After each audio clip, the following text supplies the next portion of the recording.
بسم اللہ الرحمن الرحیم۔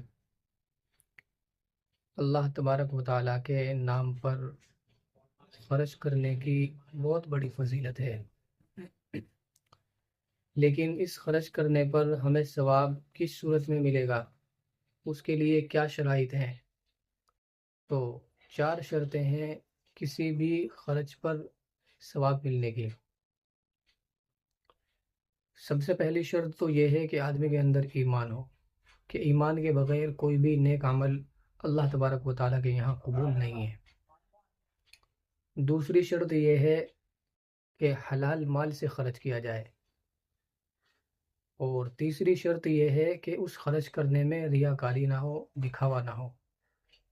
اللہ تبارک و تعالیٰ قیامت کے دن اعلان فرمائیں گے کہ جس شخص نے مجھے چھوڑ کر کسی کے لیے بھی خوش کرنے کے لیے کوئی نیک عمل کیا تھا تو وہ آج اس نیک عمل کا ثواب اسی سے جا کر لے لے، میرے پاس ایسے عمل کا کوئی ثواب نہیں ہے۔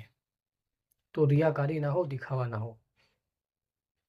اور چوتھی شرط یہ ہے کہ خرچ کرنے کے بعد کبھی بھی آدمی اس خرچ پر احسان نہ جتائے۔ اللہ فرماتے ہیں قرآن کریم میں، یا ایھا الذین آمنوا لا تبطلوا صدقاتکم بالمن والاذی، کہ ایمان والو تم اپنے صدقات کو احسان جتا کر اور تکلیف دے کر برباد مت کرو، ضائع مت کرو۔ جس کے اوپر احسان کیا تھا، جس کی امداد کی تھی، بعد میں چل کر کسی موقع پر احسان جتا دیا، اس کو تکلیف دے دی جی، تو اب بھی جو ثواب ملا تھا وہ سب کا سب ختم ہو گیا۔